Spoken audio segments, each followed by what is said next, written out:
JP Morgan Chase. So let me not beat around the bush in the way that I deliver this news to you guys here. JP Morgan Chase is guilty of fraud. Period. Now, they haven't been convicted or indicted, but they are guilty of fraud. So let me explain. So JP Morgan Chase's CEO is, of course, Jamie Dimon, and he has tried his best to suggest that the financial crisis was somebody else's fault and not the fault of the big banks and the corporations and the financial institutions. But a whole bunch of court documents that were just released this week basically show that Dimon is exactly wrong and they are responsible for the recession. And come to find out that JP Morgan Chase knew that the mortgage investments that they were selling were seriously flawed. So according to the court documents, which include emails and transcripts of employee interviews filed in an investor lawsuit, JP Morgan hired independent analysts to review the quality of the home loans it was packaging for sale prior to the collapse of the housing market. So that review found that up to 80% of the mortgages did not meet underwriting standards. And these documents show that what JP Morgan did is they bundled the mortgages into complex securities and then sold them to investors without disclosing the tremendous problems that they knew the packages had. So after a review finding that at least 1,154 mortgages were delinquent, JP Morgan Chase told investors that only 25 loans were delinquent.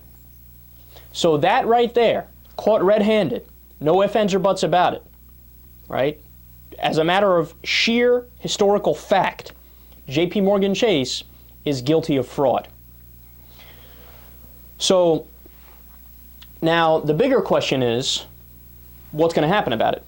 So when I was researching for this story, I was looking up, Fed sued JP Morgan. And full disclosure, a whole bunch of stuff came up, and I'm like, that's interesting, wow. So as you read through them, and you read the specific cases, there were some cases associated with Bear Stearns, some with other companies, and basically what happens is JP Morgan Chase will do something like commit fraud, right? Or like the Goldman Sachs case where they essentially did the same thing.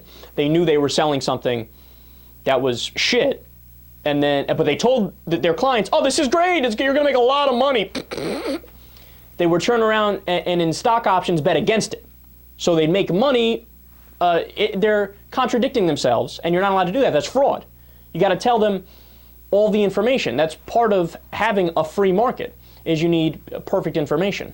You can't hide anything, right? So it's just flat out fraud. That's what that was at Goldman Sachs. That's what this is at JP Morgan. So what the government will do is they'll sue JP Morgan or any other financial institutions, and then they'll end up settling out of court. And the amount that they settle out of court is a fraction of how much revenue or profit the companies have. So why are they disincentivized from just doing it again? And in a lot of cases, when they sue, even after the settlement, there's a net gain in profit. So where's the incentive to not do it again? Why wouldn't they just commit fraud all day? You got to remember, corporations are amoral beings. So they're going to do what's in their best interest. They're going to answer the bottom line. And if you say to them effectively, it doesn't matter if you commit fraud, it doesn't matter if you're outside the bounds of the law, go ahead, we're not going to do much about it. Then why would they stop doing it? They won't. That's the point.